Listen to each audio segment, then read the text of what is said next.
ಈಗ ಒಂದು ಕಣ ರೆಡಿ ಆಗ್ಬೇಕು ಅಂದ್ರೆ ಒಂದು 21 ಮೀಟರ್ ರೆಡಿ ಆಗ್ಬೇಕು ಅಂದ್ರೆ ಸೊ ಅದಕ್ಕೆ ಬೇಸಿಕ್ ಆಗಿ ಏನೇನ್ ಬೇಕು ಸರ್? ಈಗ ಕಣ ಆಗ್ಲಿ ಯಾವ್ದೇ ಆಗ್ಲಿ ಕೈಮಗ್ಗ ಅಂದ ತಕ್ಷಣ ಏನಾಗುತ್ತೆ, ಬರೀ ನೇಕಾರ್ ಅಷ್ಟೇ ಗೊತ್ತಾಗತ್ತೆ. ಅದ್ರ ನೇಕಾರ್ ಹಿಂದೆನೂ 7 ಜನ ಕೆಲಸ ಮಾಡೋರು ಇದಾರೆ. 7 ಜನ ಕೆಲಸ 7 ಜನ. ಅದು ರೇಷ್ಮೆ ಬರ್ಲಿಕ್ಕಿಂತ ಮುಂಚೆ, ಅದು ರೇಷ್ಮೆ ಇನ್ನೂ ತಯಾರಾಗಬೇಕಂದ್ರೆ ಅಲ್ಲಿ ಒಂದು 4 ಜನ ಕೆಲಸ ಮಾಡಿರ್ತಾರೆ. ರೇಷ್ಮೆ ಬಂದಾದ್ಮೇಲೆ ನಮ್ದು ಫಸ್ಟ್ ಬಣ್ಣ ಹಾಕ್ತಾರೆ. ಬಣ್ಣ ಅಲ್ಲಿ ಇಬ್ರು ಬಣ್ಣ ಹಾಕ್ತಾರೆ. ಆಮೇಲೆ ಹಸ ಮಾಡೋದು ಅಂತ ಹೇಳಿ, ಅಂದ್ರೆ ಈ ಬಣ್ಣ ಮಾಡೋ ಟೈಮಿಗೆ ಯಾವ್ದಾದ್ರು ಎಳೆ ಕಟ್ಟಾಗಿರುತ್ತಲ್ಲ ಅದನ್ನೆಲ್ಲ ಜೋಡಣೆ ಮಾಡಿ ಮತ್ತೆ ಅದಕ್ಕೊಂದು ಗಂಜಿ ಹಾಕ್ತಾರೆ. ಅದಕ್ ಅಂದ್ರೆ ಸ್ಟ್ರೆಂತ್ ಬರೋಕ್ಕೋಸ್ಕರ ಇದು ಇಷ್ಟೆಲ್ಲ ತೂಕ ಹಾಕ್ಬೇಕು, ಆ ತೂಕ ಎಲ್ಲ ಹಾಕಿರ್ತಾರೆ. ಇಷ್ಟೆಲ್ಲ ಸ್ಟ್ರೆಂತ್ಗೋಸ್ಕರ ತಡ್ಕೊಳಕ್ಕೆ ಗಂಜಿ ಹಾಕ್ತಾರೆ.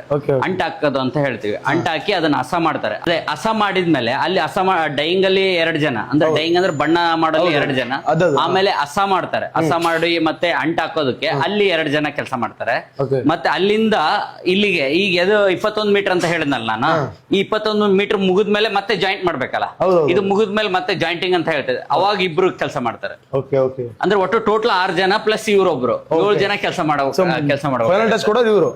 ಫೈನಲ್ ಟಚ್ ಕೊಡೋದು ಇವರು. ಇದರ ಪೂರ್ತಿ ವಿಡಿಯೋ ನಿಮ್ಗೆ ಯೂಟ್ಯೂಬ್ ನಲ್ಲಿದೆ, ಲಿಂಕ್ ಬಹಳ ದೂರ ಇಲ್ಲ, ಬಯೋದಲ್ಲಿದೆ.